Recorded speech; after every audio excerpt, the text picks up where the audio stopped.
Hi everybody, it's Dr. Jeffrey coming to you. Today what I wanted to talk about is lab testing and functional lab testing and why it's so important.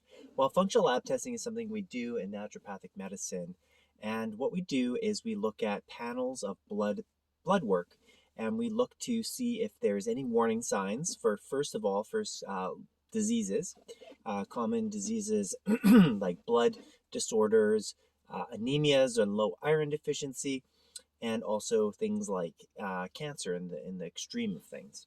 Now, it's pretty rare that we pick up on that, but that's what these tests are done for, and they're done to screen. So they're very important for overall, primary care. And every these tests are usually run in some form in standard primary care family doctor clinics. Every year to 2 years. So it's always kind of keeping an eye on things, keeping in check to see where these markers are and to see if there's any abnormalities. Now, one of the markers that's really interesting because as a naturopath, we look at them differently. We're trained on diagnostic for these labs, but we're also looking at non-diagnostic as well.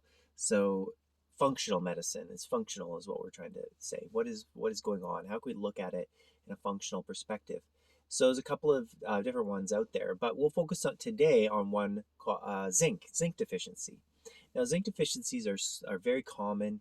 What makes zinc unique is that it is found within cells, and so we have not a lot of nutritional testing that can find deficiencies within cells. Because if you think about it, we're taking blood and we are looking for nutritional deficiencies in blood, and that's not going to give us a representation of what's inside of cells. So we run into problems when we run nutritional testing for things like zinc and magnesium and even B12.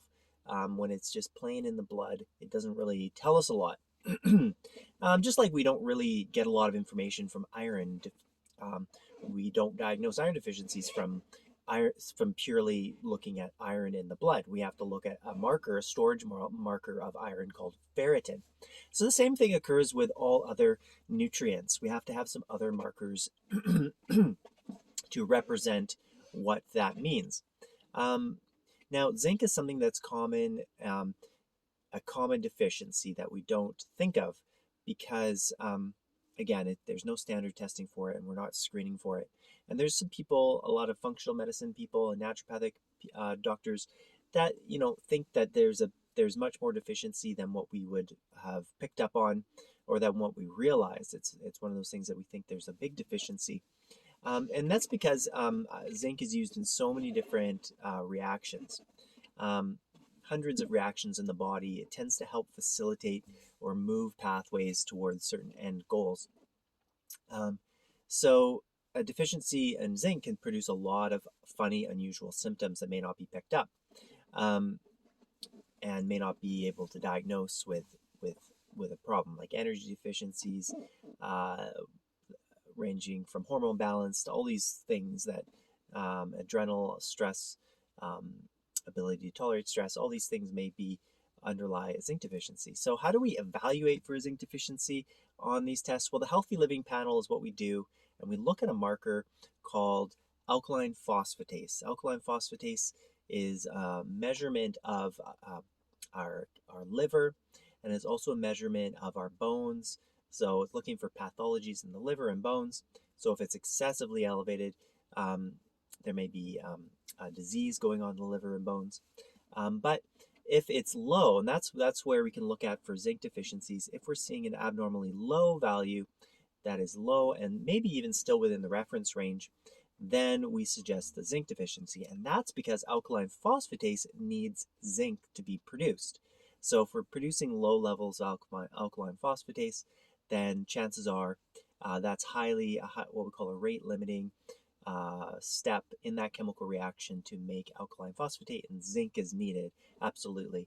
So if we're getting low alkaline phosphatase, when we can guarantee or really high suspicious that there is a zinc deficiency. Then what we do is call a zinc tally test, and we can use that to confirm a zinc deficiency. We give a little swishing of zinc in the mouth with no flavor in it. It's just plain zinc. And we ask people what they taste. And if they taste nothing, then that's highly likely that there is a zinc deficiency. If they taste sweetness, then there might be a mild zinc deficiency. And if they taste some cotton metallic-y flavor or like a severe aversion metallic flavor, like almost like you're putting pennies in your mouth, then that is no deficiency. That might be high in zinc. So that's how we do it. We have to compare the two because we need to develop some evidence that there's zinc deficiency. But the idea is if you're not tasting zinc, but zinc tastes like metal, then chances are there's going to be a deficiency there. Because our body, when it needs things, it tends to reduce taste to certain things that it needs that are aversion, they don't taste well. So if we normally zinc tastes like metal, and if we put it in our mouth, we're going to want to spit it out, right? So the body's naturally kind of got us to look at zinc and gets us to say it doesn't taste like anything, and that means there's a deficiency. So the Healthy Living Panel is something that we do to run for zinc deficiency. That's one of the many things, including B vitamins, B12, folic acid or folate, and as well as diagnostic for very serious diseases as well. So it's a great thing to run once a year. We at our office, I like to run it every year on most people. Sometimes we run it every 6 months, depending on if we're dealing with chronic health problem. But mostly everybody I recommend running once a year. So if you haven't run it, I highly recommend running it because we can screen for a lot of things and keep ourselves healthy. And we can also look at it from a nutritional perspective, so you get a little extra